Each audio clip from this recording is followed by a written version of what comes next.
Hey guys, it's Amy. It's been a while since I've made an on-topic video regarding my pregnancy. So now that I'm 35 weeks and we are getting so close to the finish line, I thought that it was probably a good idea to talk a little bit about some important things like how I plan to give birth and how my pregnancy has been and everything else like that. So just some quick updates. As I said, I'm 35 weeks.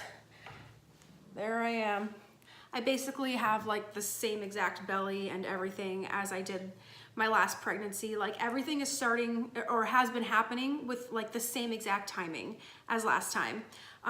Last time I started getting all swollen in my fingers and my feet at 35 weeks. Guess what started happening this week? Can't wear my regular wedding ring. I'm wearing this faux ring now because my wedding ring doesn't fit anymore. So that's how I know we're getting to the end.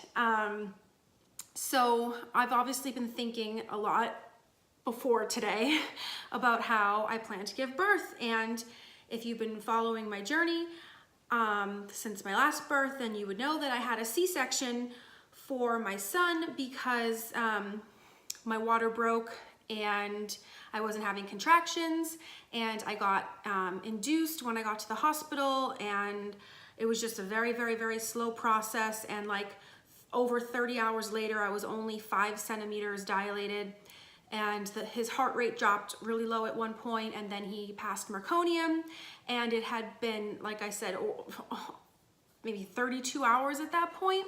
So I said, enough is enough. I'm only halfway dilated.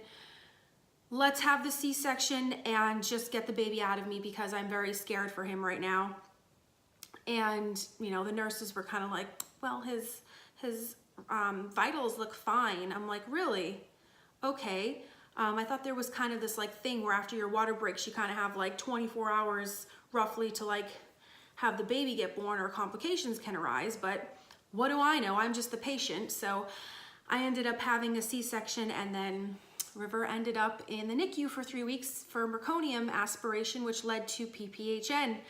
If you haven't heard any of that story and you'd like to know a little bit more about that, I will put all of that in links to all of those videos in the description below, so you can check that out for any more details on my background.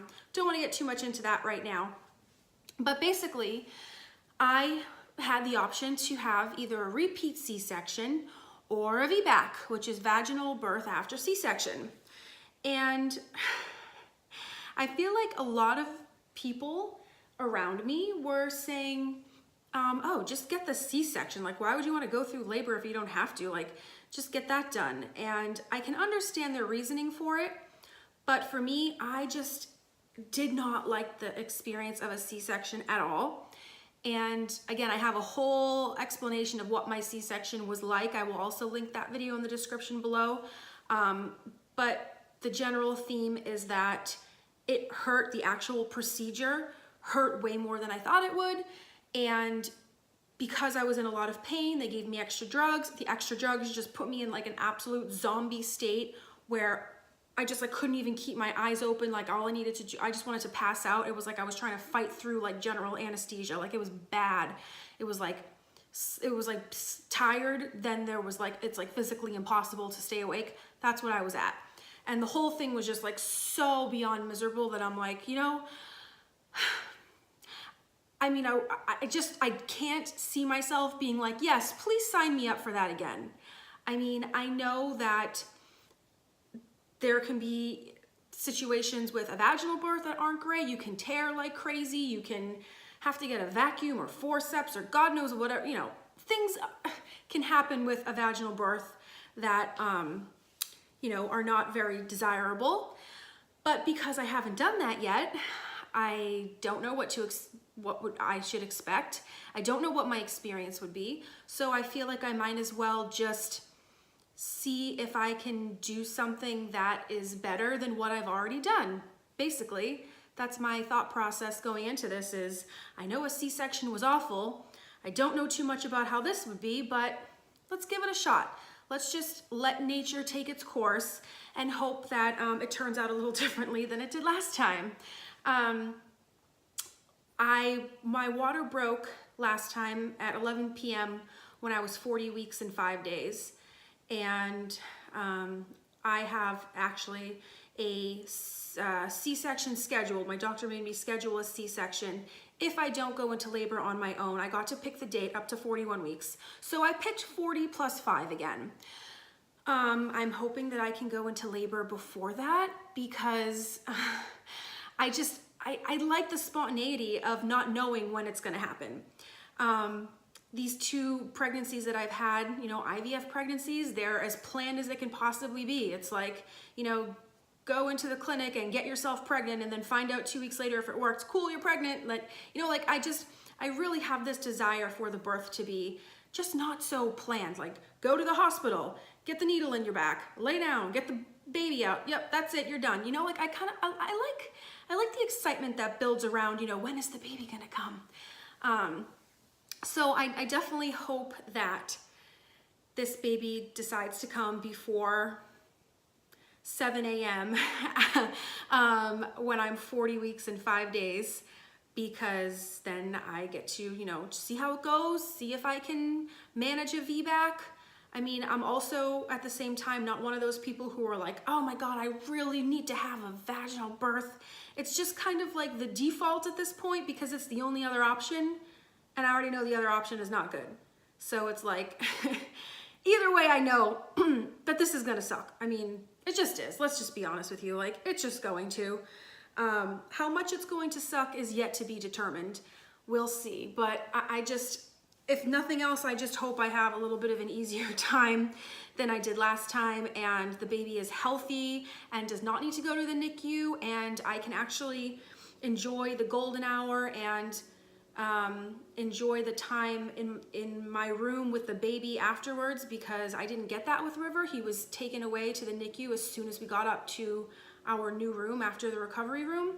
And so I have no idea what that experience is like with taking care of the baby for the first night or 2 in the hospital. We haven't done that. So I just, you know, I'm really looking forward to that, and I'm looking forward to being able to enjoy her right after she's born, and not be like in a basically like a catatonic state where I'm like out of my mind and a zombie and falling asleep. That will also be very desirable. And if I have to get another C-section, if I have to do the repeat, I will explicitly be stating to the anesthesiologist, do not give me whatever that medicine was. I don't care if it hurts. I don't care. I will suck it up, because now that I know that being that drugged up was even more miserable than dealing with the pain. So yeah, we won't be going down that route again, no matter what. But anyway, hopefully just something happens before my repeat C-section is scheduled. That's what I'm really, really hoping for. So fingers crossed that I can just go into labor naturally on my own, and maybe I actually just start having like contractions instead of my water breaking and being like, cool, no contractions, like now what, you know? That's not gonna have a great outcome, I don't think so. We'll see how it goes. Now that we've covered my birth plan, let's talk just a little bit about how my pregnancy has been the past few weeks and what I have going on. So honestly, the 3rd trimester has been pretty easy, all things considered. I mean, I'm exhausted chasing around a toddler, and I'm worn out, totally worn out at the end of the day. And I don't have the luxury of just lounging around all day like I did when I was pregnant with River. But all things considered, I feel good. Like I'm not as winded as I was in my last pregnancy. I'm not as, like when I used to walk anywhere starting in the 3rd trimester, I would get terrible like shooting pains and cramps in my stomach. I don't get that this time. I can walk pretty well. I honestly like putting all the things that happened in my early pregnancy with like a little bit of depression and like being kind of nutty, putting all that aside, this pregnancy has actually been easier than my first one. And I thought that I had a pretty easy pregnancy the first time, but I haven't had any restless leg syndrome because I started taking supplements, and now I've totally avoided the symptoms. Yeah, I've been feeling good, guys. Like I'm not in a rush to really have the baby, which is funny because that's how I was the first time too. I'm like, I have 5 weeks. I still have a lot to do. At this point in my last pregnancy, I had a nursery like all done up, like the whole shebang. I mean, we spent weeks working on this nursery, And I'm not even gonna show you what it looks like right now. It's literally just a room with furniture in it. It's not good. I'm like super behind with that. So in the next, you know, week or so, I'm gonna hopefully start getting that together. So, so my child, you know, when she grows up is not like, why did River have this amazing nursery and I had a room with furniture in it? And I'm like, oh, I don't know. Sorry, second child. So yeah, I just need to work on the nursery. I need to work on getting all of my baby stuff that I have stored from River, take all that out, put all that away, and that's it. Then I'm good to go. I mean, 5 weeks, nothing else to say, guys. I'm just waiting for the big day and getting some stuff done in the process. So I guess that's as good of an update as I could give. As I've said before, no news is good news. So if there's any other news that comes up, I'm gonna share it with you guys. But if not, you know, we'll just be counting down to D-Day here. All right, thank you so much for watching, and I'll talk to you soon.